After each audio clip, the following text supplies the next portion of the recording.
pagkarami-raming mga utusan, at higit lalong napakaraming mga hayop na kalakal at kayamanan noong unang panahon. So that was his situation. Job was a godly man. He was blessed with wealth. He had 10 children, a wife, and close friends. What about Job's trial and great loss, which centered on people? Nawala ang mga taong ito na parang bula sa kanyang buhay. Job 1:6-12. One day the angels came to present themselves before the Lord, and Satan, who came with them also. The Lord said to Satan, "Where have you come from?" Satan answered the Lord, "From roaming through the earth and going back and forth in it." Then the Lord said to Satan, "Have you considered my servant Job? There is no one on earth like him. He is blameless and upright, a man who fears God and shuns evil."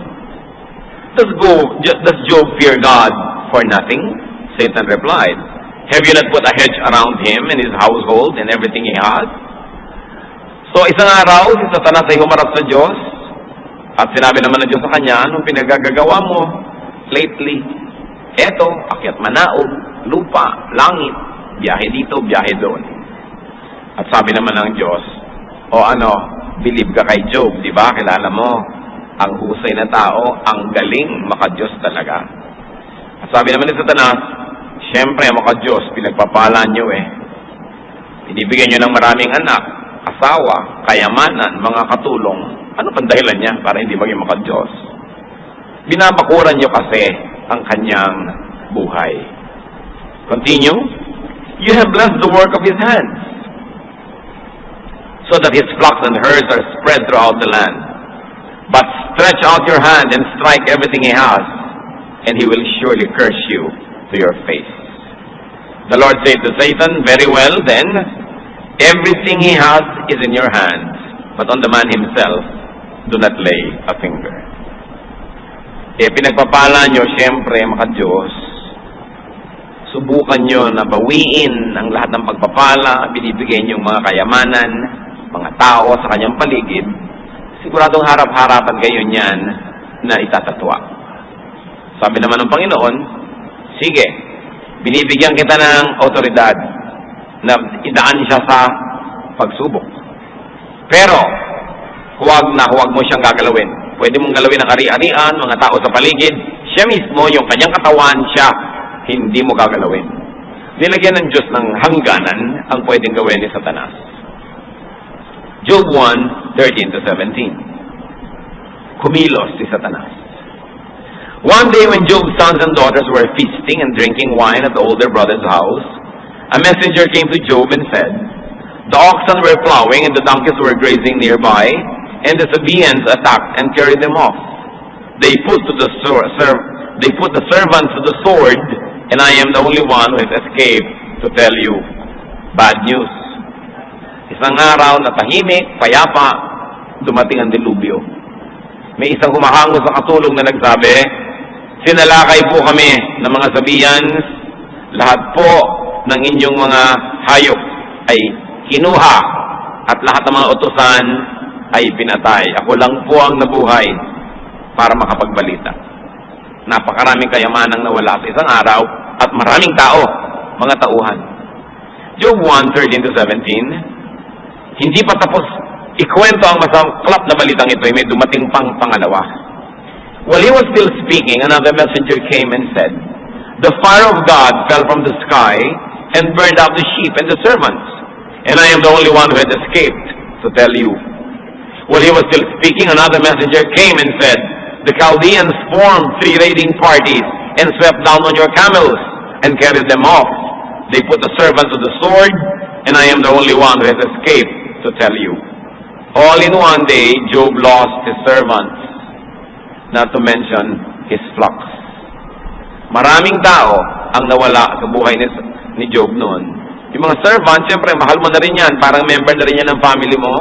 At bukod doon, ang kayamanan ng mga dakilang tao noon ay nasa bilang ng kanilang mga utosan, mga alipin, mga empleyado, lahat-lahat na. Ang daming nawalang tao sa isang araw. Job 1:18-19. While he was still speaking, yet another messenger came and said, "Your sons and daughters were feasting and drinking wine at the older brother's house, when suddenly a mighty wind swept in from the desert and struck the four corners of the house. It collapsed on them, and they are dead. And I am the only one who has escaped to tell you." Sawari, hindi pa sapat na nawala lahat ng kayamanan, nawala lahat ng tauhan, ito ang ikaapat na mensahero, may mas masaklap na balita. So merong isang masamang hangin na biglang umihip mula sa disyerto at masyadong hinagupit ang apat na sulok ng bahay. Alam nyo nun, ang mga bahay, load-bearing ang mga dingding niyan. Sila yung nagbubuhat nung bubong, nung buong structure. At hindi lang isa ang tinamaan, yung apat na sulok na nagdadala ng bigat ng gusali, hinagupit ng masamang hangin. Gumuho ang gusali, natabunan ang mga anak ni Job na nandoon at nagpipiesta. Job lost to death all his 10 children in a day. In a day. Ang pinakamalapit lang dito, yung kumisa na babalitaan natin, yung halos lahat ng pamilya nasa barko, lumubog, siya na lang yung natira. Hindi mo maintindihan kung anong klaseng lungkot yun. Hindi mo malaman kung paano bibigyan ng comfort yung nauulila sa ganung paraan. Nangyari yun kay Job at tunghayan natin ang ginawa niya. The breadth, length, and width of man's endurance was tested in Job. Noong pong Second World War, nung nakakapamayani yung mga Nazi sa Europa, marami silang ginawang mga illegal tests, labag sa batas ng tao.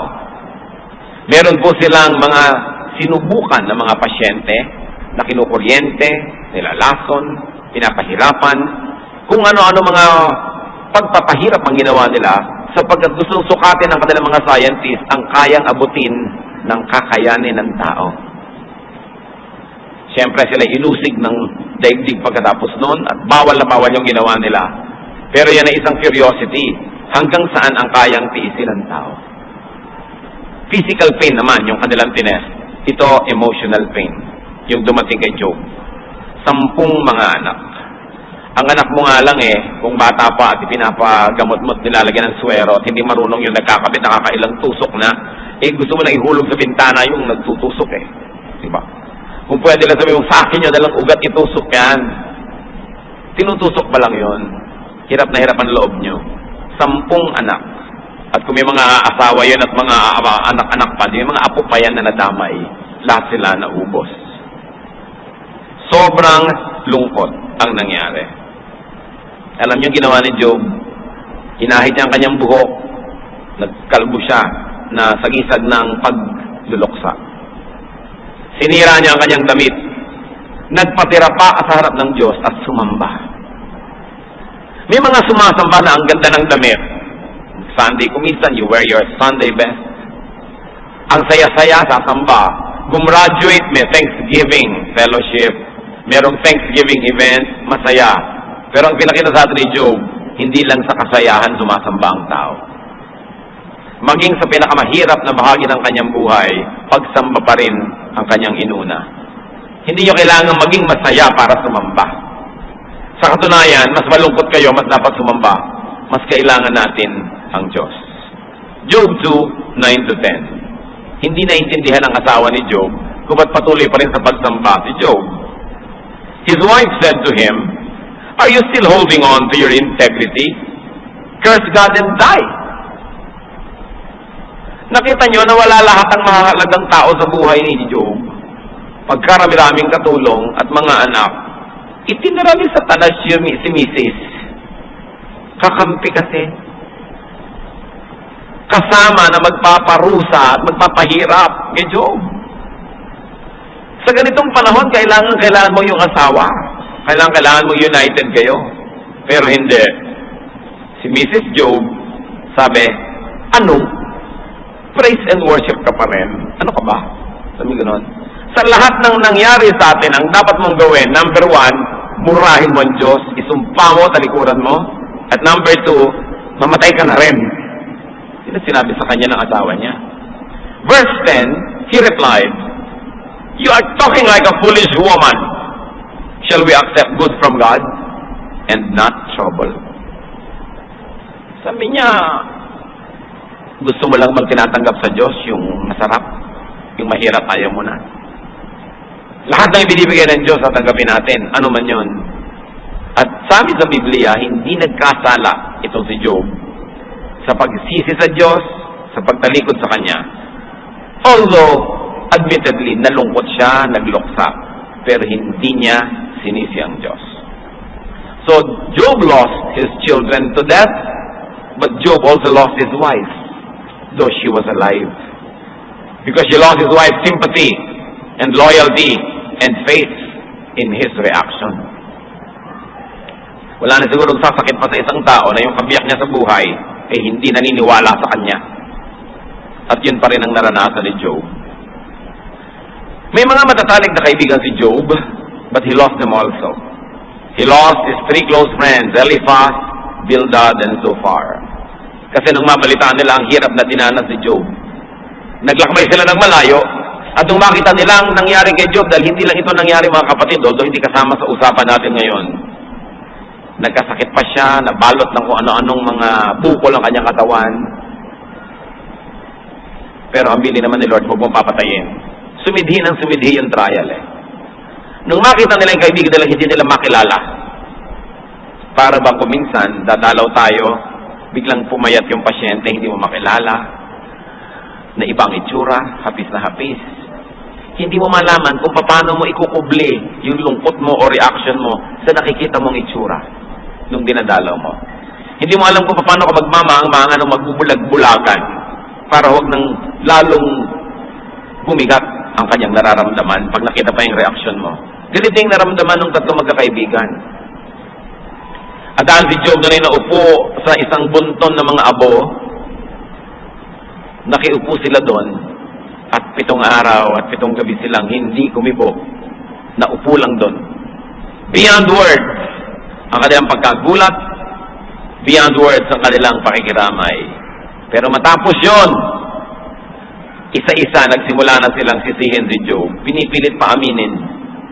Aminin mo na masama ka, aminin mo na nagkasala ka, kasi hindi pwedeng mangyari sa iyo ang lahat ng yan kung totoong matuwid ka, tulad ng sinasabi mo. Another masakit sa buhay, yung hindi ka paniwalaan ng partner mo. Pangalawa, yung hindi ka paniwalaan ng mga kaibigan mo. Na napahirap na nga yung kalagayan, pinipilit ka pang usigin dahil ang kanilang logic, ang ganyang uri ng mga sakit at hirap, parusa lang yan ng langit. So pinaparusahan ka, therefore may kasalanan ka.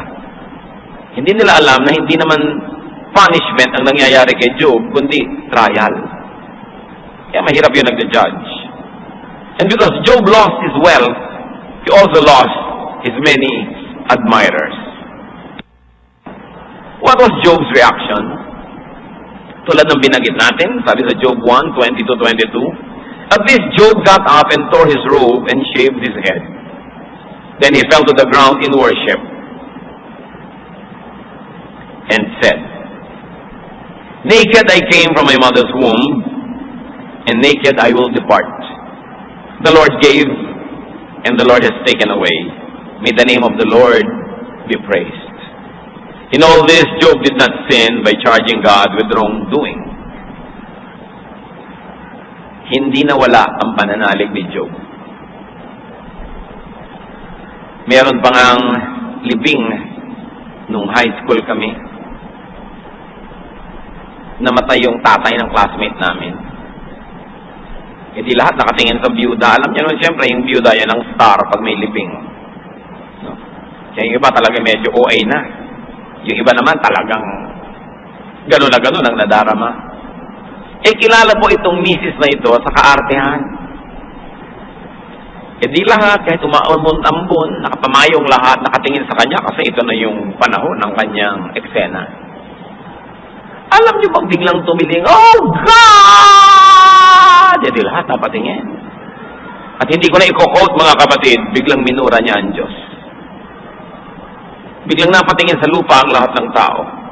Dahil anong ginagawa ng babaeng ito? Namatayan lang ng asawa. Bagmat di natin binabaliwala ang halaga ng asawa.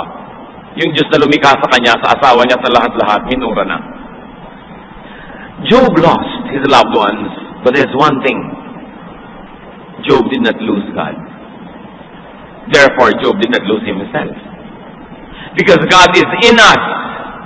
Habang kumakapit kayo sa Diyos, yung sentro ng pagkatao nyo, yung gitna niya, yung kalooban, hindi mawawala. Because God is in us, as long as you believe in God, you will have a center and you will be strong.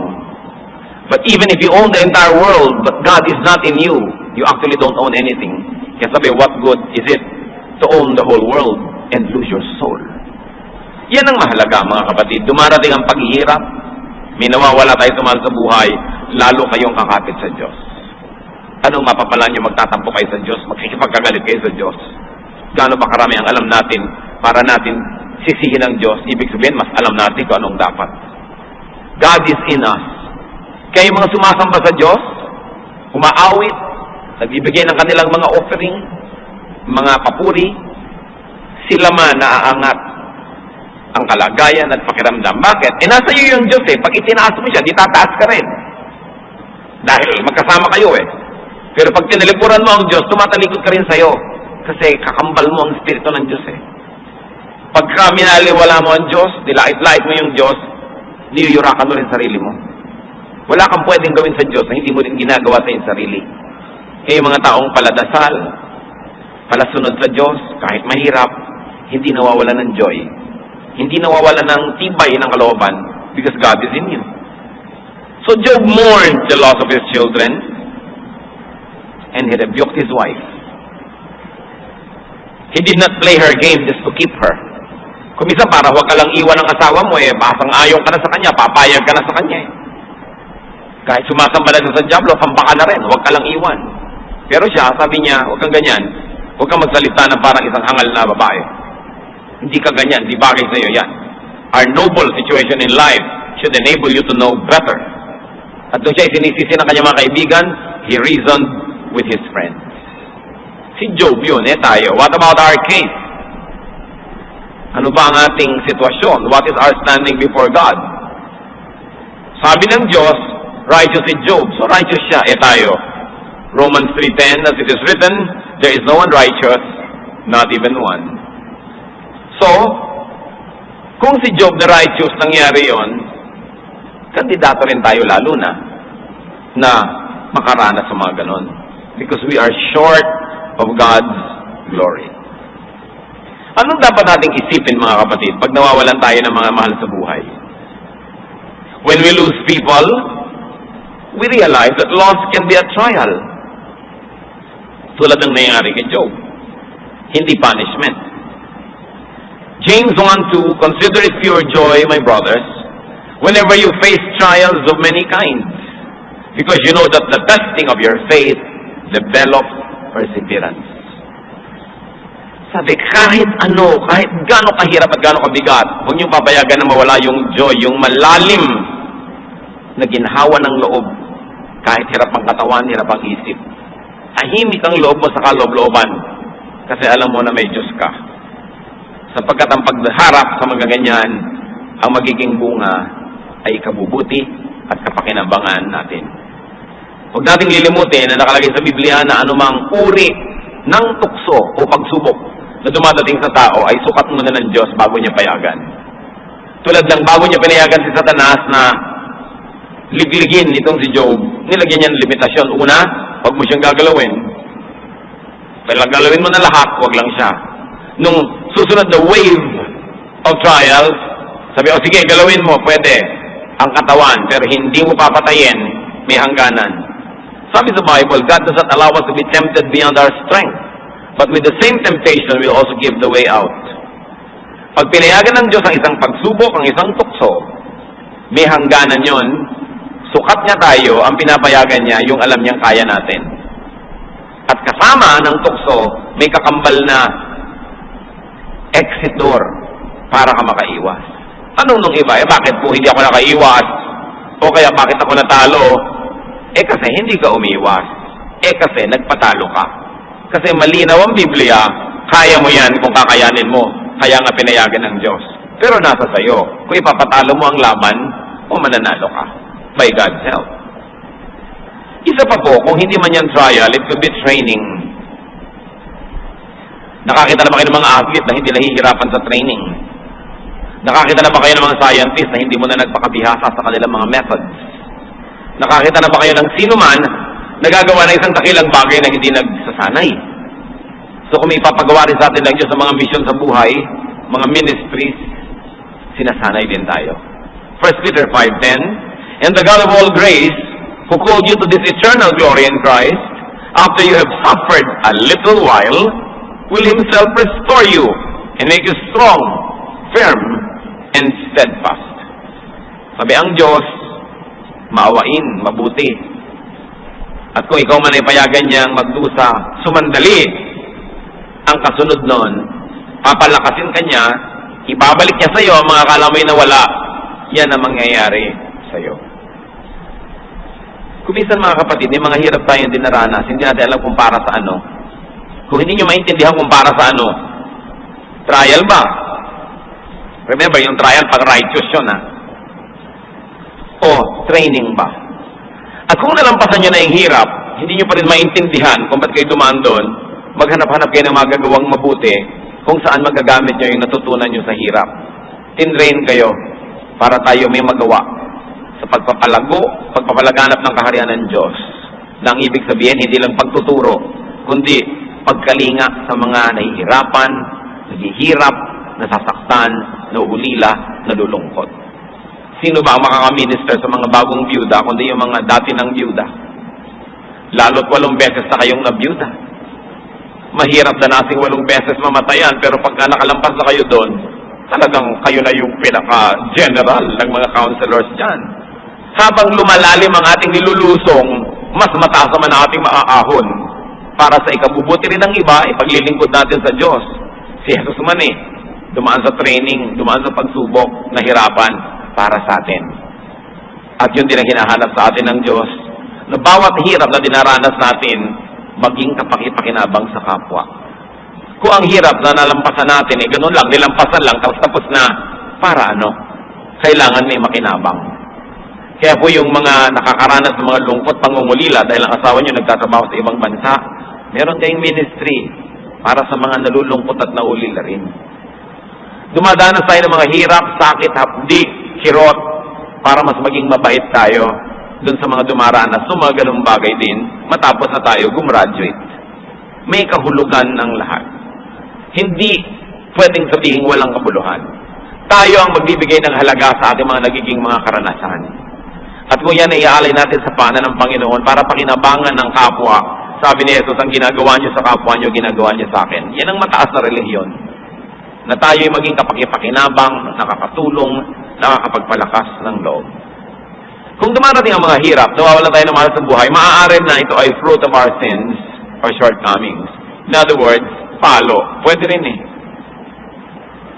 Hindi mo naman minamahal yung girlfriend mo, inaali-alila mo, nawala, hindi na palo ka. Kasi, kasalanan mo yan.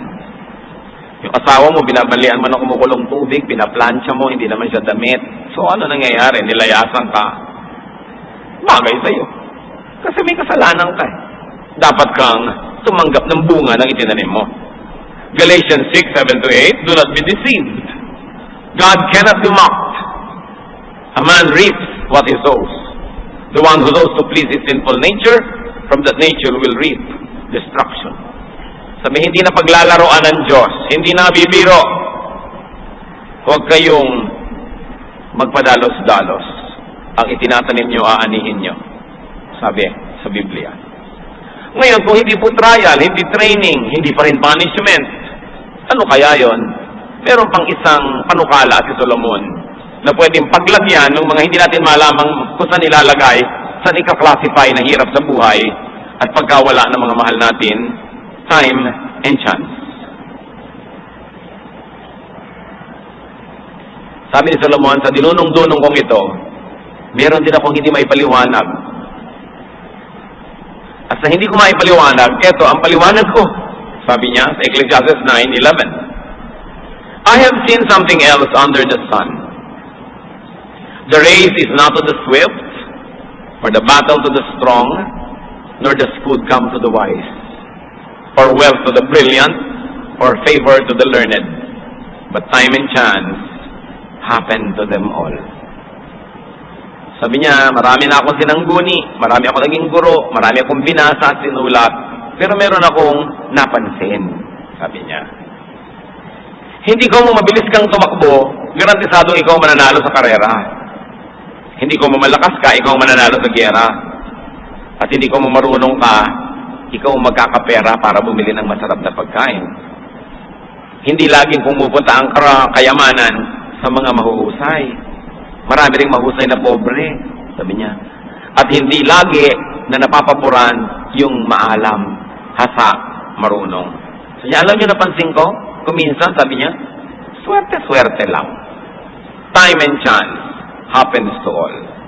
At gusto kong idiin, mga Kristiyanong allergic sa swerte at malas, huwag niyo akong girahin, ha. Hukayin niyo sa libingan si Solomon dahil siya may sabi. Sabi niya, chance, time and chance happen to them all.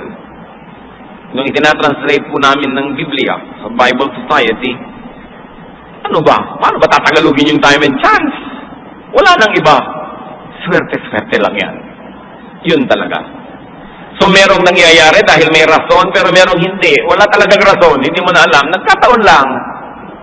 Yung ba namang ang bilis-bilis na kotse, tumawid doon sa isang kalye, ikaw pa yung nasa gitna, edi minalas ka. Hindi ka napagprenohan, ikaw ang naging hump. Paano yun? Pwede kang tumawid doon kanina, 5 minutes ago, or mamaya, 5 minutes later, hindi dapat mangyari. Pero yung ba namang siya ang bilis-bilis, ikaw ang bagal-bagal, magkatagpo kayo sa isang maliit na lugar. Malas mo. Sabi ni Solomon. Hindi mo lagi sasabihin, makasalanan siguro yan kaya nasagasaan. Ganun kasi maraming Christian eh. Nakakarinig pa ako ng mga ganito, nag-visitation, naghihingalo na nga yung tao doon, hirap na hirap. Sister, aminin mo na makasalanan mo sa Diyos. Kung makakabawa lang yung pasyente, hahataw sa kanya yung kamay. Hirap na hirap ka na, inuusig-usig ka pa. Si Job nga eh, wala na makasalanan, inuusig-usig. Hindi laging ganon. Kung mawala ka na nga, naubusan ka na ng dahilan, pumunta ka kay Solomon, sabi niya, minala. Nagkataon. Hindi ko mo may ganon, ibig sabihin God is not in control. Ang ibig sabihin lang natin, we don't understand from a human perspective what was operative in God's control. Hindi lang natin kayang intindihan. Pero hindi ibig sabihin na yun ay labas na sa kakayanan ng Diyos. Labas lang sa ating pangunawa. Beyond our faculties. So you say, time and chance. Ano pa po ang case natin tulad ni Job? We lose loved ones. We lose associates and partners, family and friends. We lose them, and we lose people to death. Isa yan sa mga pinakamahihirap. Lalo't hindi matibay ang relasyon mo sa Diyos. Mahirap yatang mamatayan. Isa sa mga pinakaayaw kong pinaggagawa as pastor, yung nagpupunta sa mga patay, mga namatayan. Kasi naapektuhan ako eh. Paano ka naman po papa-apekto? 3 times, 4 times a week. Ano pang matitira sa'yo? Diba? Pero talagang wala naman ako pinupuntahan ganyan na hindi ako talaga naapektuhan. Kaya hanggat maaari lang nga, when people ask me to do the memorial service, ganating pastor ang gagawa, just be present. Hindi ako umiiwas doon sa trabaho, kundi hindi madali. Hindi madali. Lalo't kilala mo talaga, malapit sa'yo yung namatay. So magsasalita ka pa doon, kung ano-ano pang gagawin mo, hindi madali. So pag nakikita natin kuminsan yung talagang halos maglupasay, talagang parang nawalan na ng lahat-lahat kasi namatayan. But we lose people to death. It cannot be avoided. We lose people to distance. Oo nga, buhay, pero ang layo. Nasa kaila-ilalimang kuweba ng New Zealand. Layo. We lose people to time. Busy sila eh. Hindi magtugma yung oras nyo. Lalo't nagtatrabaho siya sa call center, tapos boyfriend mo. Hindi na kayo magkikita, lima na lang ikaw itong magpuyat. No? We lose people to ideologies and beliefs. Nung araw, ayaw magpaaral na marami magulang sa UP dahil baka mamundok ang anak. Nakakuha lang ng 3 units ng political science ay naging Marxist na ang uhuging bata. Kala alam na niya lahat. No? So iiwan ang lahat-lahat, itatakwil ang magulang. Sabi ng mga magulang, huwag mag-aaral sa UP. Because I might lose you to ideology or to beliefs. And we lose people to activities. Marami silang kinakahumalingang gawin, walang oras sa'yo. Many times we lose people to our own shortcomings. Kasi hindi natin minahal, kung kailan tayo kailangan, hindi natin nanaruga, nawala. Iba't ibang dahilan, but we lose people. And what's our reaction and attitude and character? We can learn from Job. Like Job, we can mourn. Pwede naman, legitimate naman, na magluksa. It is valid and alright to feel bad. Kuminsan, kuminsan ako nanliliit. Pag nakakakita ko ng mga born-again Christian, pumupunta sa mga namatayan, huwag kang umiyak, sister, nakaka-Lord na ang husband mo. Gusto mo sabihin, sige nga yung husband mo nga ibigay mo kay Lord ngayon? Lord ka dyan, hipokrita. Di ba? Kahit na ba sinasabi mong, ba't ang lahat sinasabi, ay pagka namatay na ako, pupunta tayo sa langit. Wala namang gustong mamatay. Huwag na tayo magkunwari. Naniniwala tayo sa Diyos, naniniwala tayo pupunta tayo sa pag namatay tayo, pero ang totoo lang, ayaw pa natin pupunta. Dahil gusto mo pa dito. Bihira ang taong gusto na yun. Wala pa ako nakita ni isa. 5 na lang, hirap na hirap. May sakit. Ano na nga ba naghihintay sa'yo dito? Kung gano'n, hindi mabuti pa nga, pumunta ka na kay Lord. Yung iba minamaliit nila yung pagkalungkutan ng kapwa. Uy, born again ka na sister, huwag kang iiyak para maganda kang patotoo. Ano ako dito, display? Para lang maging magandang example, pipigilin ko yung luha ko. Ang yung pagling pagbaligtad, pag nasa mga patay tayo, nagpipigil ng iyak yung namatayan. Sige, iyak pa, iyak pa. Sige pa, iyak pa. Di mabuting iiyak nang lumabas. Hindi yun masama. Si Job nagluksa, pero sumamba. Pabalik na rin nyo, sumamba, pero luksa. Pwedeng pagsamahin yung dalawang bagay na yun. May panahon ng lahat, and there's a time to mourn according to Ecclesiastes. We can and should review the facts. Pagka po tayo ay nawawala ng mahal sa buhay, what should we review? That we don't own anything. Therefore, we don't own people. Everything we have is God-given, therefore is borrowed. Ipakadiin-diin natin sa isip natin ito mga kapatid, wala tayong pag-aari. Bagay man, lalo kong tao. Kahit anak nyo, hindi kayo makakagawa ng anak. Hindi nyo nga alam kung paano nabuo yan. Yung iba nga, 3 buwan lang nandun, di pa niya alam eh. Hindi natin ginagawa ang tao, Diyos ang gumagawa niyan. Kung yan ay sinilang, dumaan sa iyong sinapupunan, daan ka lang, pero hindi talaga sa'yo nagmula sa Diyos. Ang asawa, hindi sa'yo. Ang anak, hindi sa'yo. Wala tayong pag-aari. Sabi sa Psalm 24 verse 1, the earth is the Lord's, and everything in it, the world, and all will live in it. Ang mundo, lahat ng nasa mundo, mga nakatira dito, sa Diyos. Wala tayong pag-aari. Kaya maganda yung Tagalog, ang tawag natin dyan, ari-arian. Kunwari lang. Hindi totoo. Therefore, hindi ka serious na ikaw ang may-ari nun. And because you don't own anything, you cannot lose anything that you never owned in the first place. Pag sinabi mong nawalan ako, ibig sabihin sa'yo dati yon. Pero dahil wala tayong ni anumang atin, wala rin pwedeng mawala. Hindi yun nawala. Yung cellphone mo, dating nasa kamay mo, na-snatch, ngayon nasa kamay na ng iba. Hindi naman nawala nasa Blumentritt lang. Nasa planeta pa, nasa Milky Way pa, wala namang nawawala. Di ba? Lumilipat lang ng lugar. So, tao man, hindi siya nawawala, lumilipat lang ng lugar. So, kung sabihin nawalan ako, bakit meron ka ba? Yung hikaw ko, nung ipinanganak ka ba, may hikaw? Wala. Ay, di, wala naman. Buti nga, nakahiram ka't may sumabit na hikaw sa'yo kahit Tupperware. So, huwag ka malungkot. Naku, 9 na buwan ko na yung iniingatan. Buti nga, 9 na buwan ka nagkahikaw. Ngayon, nawala na. 5 na lang burara ka kasi kaya nawala. Talagang dapat ka maging sorry. Pero kung ginawa mo lahat ng magagawa para huwag nawala pa rin. Hindi, nawala. Ganun talaga yung buhay. Something's lost and something's gained in living every day. It's part of life. Hindi pwedeng sa'yo lahat kasi mapupuno ka na niyan. People suffer loss because they are deceived into thinking as owners. Yun. That's the heart of the matter. Nagdurusa ka na may nawala kasi akala mo sa'yo. Pero mula sa simula, hanggang gitna, hanggang dulo, kung alam mong hindi sa'yo tihiram lang, natural, mababawi. Ang pasalamat ka, kanyang munting anak, hindi kumain hindi naligo, hindi nag-ahit, hindi bumangon sa pagkakadapa, sa pagdarasal sa Diyos, na pahabain ang buhay ng kanyang anak. Takot na takot yung mga katulong niya nung namatay yung bata, hindi nila masabi. Sabi nila, nung buhay, ganyan ang itsura niyan. Ngayon patay, paano pang gagawin niyan? Hindi nila masabi. Nung nakahalata si David, sabi niya, patay na ba ang bata? Opo, patay na. Naligo ang David, bumangon, nagbihis ng maganda, nag-ahit, nagpabango, nag-lotion, kumain, sumamba. 1 Samuel 12:20. Then David got up from the ground. After he had washed, put on lotions, and changed his clothes, he went into the house of the Lord and worshipped. Mga kapatid, kung hindi kayo makapaligo, hindi kayo makapagpaganda, hindi kayo makapagkulay ng buhok dahil nag-aalaga kayo ng mahal nyo sa buhay na may sakit, at kung kuhanin ng Panginoon, pwes maligo na kayo, kumain kayo, magpabango na kayo, nagawa nyo na ang pwede nyong gawin. Ang mahirap, yung wala ka namang ginawa kahit ano, tas namatay, yun talaga, mahirap dalhin yun. Pero ipinanalangin mo na, pinaglingkuran mo, ginawan mo na ng mabuti, kinuha pa rin ng Panginoon, tama na dapat ang hirap mo.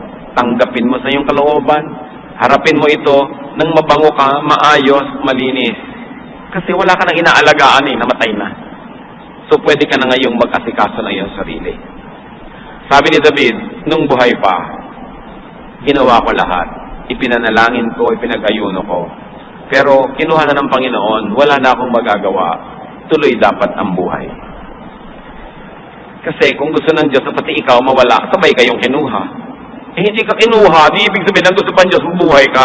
So mabuhay ka dyan, yun ang gawin mo. Dahil pag tatawagin ka na, tatawagin ka na. Pag hindi ka pa tinatawag, huwag ka mag-volunteer. Hayaan mo ang Diyos at tumawag. Kaya iba, kung sasama na ako, hindi ka na nga kinuha, sasama ka pa.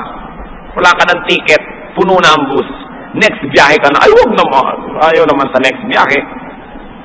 Kailangan mga kapatid, totoo yun. Hindi ko minamalit ang hirap natin pag nawawala tayo ng mahal sa buhay. Pero basta nandyan pa ang Panginoon, tuloy ang buhay. Hindi pwedeng putulin. Ang mahirap, pag yung kapwa-tao mo ang ginawa mong Diyos, siya na lang lahat-lahat. Pag nawala talaga yon, hindi mo na malaman ang gagawin mo. Tulad ng sinabi ng asawa ni Job. Siguro, ang genius niya, pera, mga anak, lahat-lahat. Yung kalagayan nila sa lipunan. Kaya para sa kanya, ngayong wala na yon, wala rin kahulugan si Job. Mabihira naman kung kayo si Mister, naghirap kayo, nagkasakit kayo, wala na kayong kwenta kay Mrs. Sabi niya sa Job 2:9-10, his wife said to him, "Are you still holding on to your integrity? Curse God and die." He replied, "You are talking like a foolish woman. Shall we accept good from God and not trouble?" The lesson is, accept whatever God gives you, or accept whatever God takes away from you. Do not sin. Do not blame God. Do not turn away from God. Job passed the test. Hindi lang pass, very high grade, excellent. At dahil doon, natapos ang trial, bumalik ang pagpapala. Job 42:12, the Lord blessed the latter part of Job's life more than the first. He had 14,000 sheep na doble, 6,000 camels, 1,000 yoke of oxen, and 1,000 donkeys na doble ang kanyang assets. Paano yung mga anak? Magkakaanak ka pa ba? May edad ka pa? Job 42:16-17, after this, Job lived 140 years. He saw his children and their children to the 4th generation. And so he died old and full of years. Hindi siya 140 years old. Matapos lahat ng nangyari, nabuhay pa siya ng additional 140 years. Gusto nyo, ipag-pray natin. Para kayo mga mga 200 years old. Gusto nyo ba yun? Kung ayaw nyo naman, makontento na tayo sa medyo mas kulang kaysa ron. Pero ito ang importante. Walang imposible sa Diyos. Wala. Walang pagpapala na huli na. Wala. Nawalan kayo ng negosyo, 3 beses na, may edad na kayo, pwede pa uli kayong mamuhunan kahit konti. Pwede pa kayong umani sa itatanim nyo kahit medyo matanda na kayo.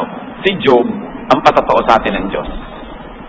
Hindi yung pagkalampas sa kayo na si Tenta, inaantay nyo ng kawiting kayo ng karit ng kamatayan. No. Dapat may buhay pa kayo. Magsimula pa kayo ng mga bagong project.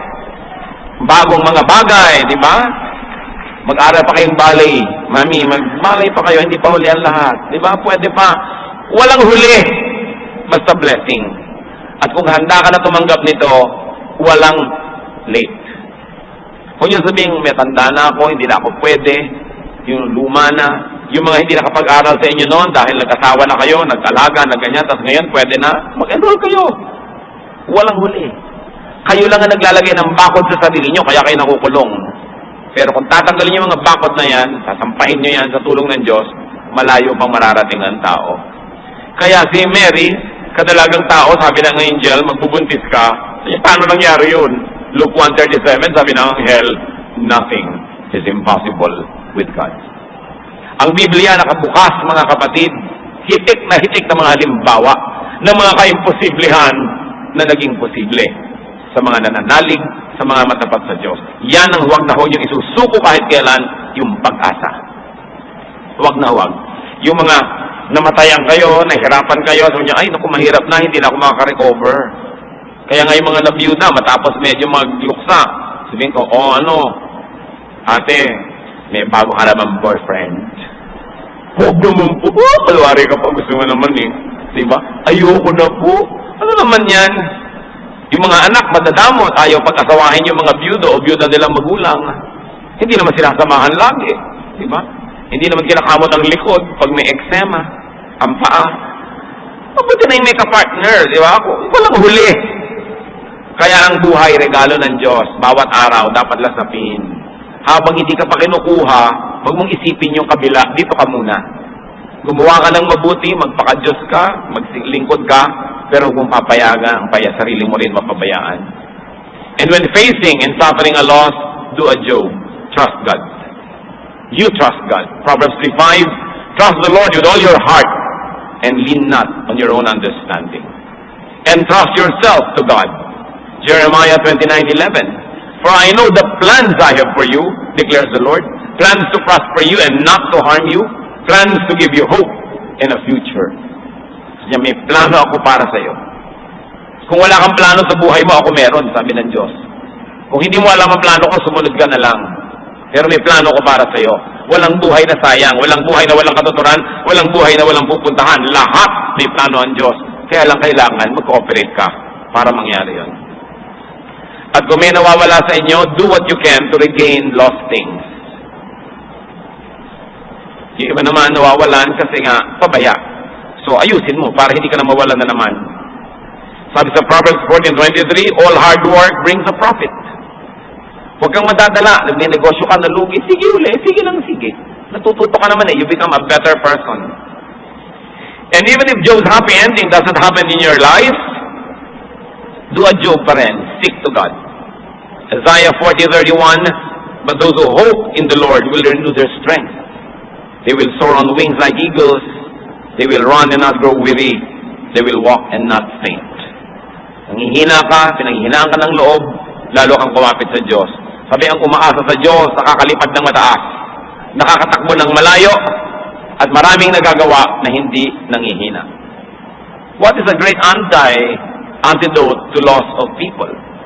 Ano po ba ang pinakamalaking pangontra para hindi tayo sobrang malungkot pag may nawawala? Love people, but do not be too attached.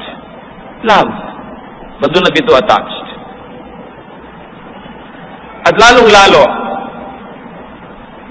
huwag kayong magmahal to the point that you lose yourself just to win somebody or to keep somebody. Kung minsan sa pagtatangka nating maibig, mapansin, o huwag iwan, nililimot na natin ang ating dignidad, nililimot na natin ang ating sarili, nabubura na yung ating pagkatao, nawawala na tayo ng sariling anino, umiikot na lang tayo kabuntot nung minamahal natin sa buhay. Akala nyo ba mamamahal kayo sa ganun? No, because you will be less and less interesting. The moment you no longer run in your own orbit and you have become a satellite of someone else, you will be just very, very uninteresting. You will be dull and all the quicker that you're going to lose that person. Pag ayaw sa inyo, adjust kayo ng konti. Pag ayaw pa rin, di wag, we both lose. Pero yung natanggalan na kayo ng pagkatao, ang mga aspiration nyo, isinuko niya ang inyong mga pangarap, ang inyong mga values, ang inyong pananalig, para lang siya nandyan, hindi pa rin kayo papansinin. Lalo nga kayo hindi mapapansin. Ang pinakamasakit at pinakamalaking kawalan, hindi mawalan ng taong minamahal, kundi mawalan ng pagkatao. Yung ikaw mismo, hindi ka na tao. Basahan ka na lang. Dahil sunod-sunuran ka na lang doon sa nagugustuhan mo. So magmahal ka, but up to a point. Pag mo isasakripisyo, yung dangal ng pagkatao na binigay sa'yo ng Espiritu ng Diyos, because you're fearfully and wonderfully made. You are the temple of the Holy Spirit. You are not somebody's doormat. Kung yung isasacrifice yun para lang sa romantic love. Kasi ang dangal mong bilang tao, mga pangarap mo at mga mithiin, pag yan ang isinuko mo para lang magkaroon ka ng boyfriend o girlfriend, iiwang pa rin. Kasi hindi ka interesting. Ang importante is to love God above all people. Love God above any person, though you may love people to the max. But make sure that your love for God is higher. Mark 12:30. Love the Lord your God with all your heart and with all your soul and with all your mind and with all your strength. Bakit? Pag Diyos ang number one sa buhay mo, kahit kailan, may kasama ka kasi hindi naman ang iiwan ng Diyos. Pag ginawa mo ang Diyos na number 2, number 3, tao yung number 1 o number 2, kawawa ka. Kasi pag iniwan ka nun, eto ka, kapasagasa ka sa tren, lumululun ka ng lason. Kasi nawala yung tao, ginawa mo number 1 eh. Ang number 1 sa puso natin, Diyos dapat. Mahirap gawin ko minsan, lalo na in love ka, nahihibang. Pero dapat mong isipin. It's God that gives us a center. It's God that gives us meaning. And it's God that will never leave us. It's God who created us, and when we die, it's God who is going to welcome us to eternity. Never, never subsume your love for God to your love for people. Kahit sino pa yun. Pag inuna mo ang Diyos, lahat aayos. Because God does not leave us or forsake us. Hebrews 13:5, God has said, never will I leave you, never will I forsake you. Kung minsan, may nawala kang boyfriend, may nawala kang minamahal, parang pinagtakluban ka na ng langit at lupa, hindi ka naman minamahal, hindi ka naman pinapansin, hindi ka naman inaalagaan. Pag nawala yung pasalamat ka. Kasi kung may hawak ka, paano ka bibigyan ng Diyos ng bagong hahawakan? Nakahapit ka, kailangan yung kamay mo mawala ng laman. Akala mo nawala ka ng laman forever? No, nawawala lang yung laman para maging bakante, para lagyan niya ng Diyos ng bago, ng mas mahusay. Pero dapat manalig ka sa Diyos at makinig ka sa maka-Diyos na katwiran. At yung ex mo dati na sinasamba-samba mo, 3 linggo lang yan, mandidiri ka na sa sarili mo. Bakit ko ba sinamba yun? Magtataka ka na sa sarili mo kung ba't ka nagpakahibang. At dapat, nawalan ka man ng mahal sa buhay, ayusin mo ang sarili mo. Para pag nagkikita kayo, panghinayangan ka man lang. Makakanta ka man lang ng If You Could See Me Now. Kung alam mo yung lumang kanta, no?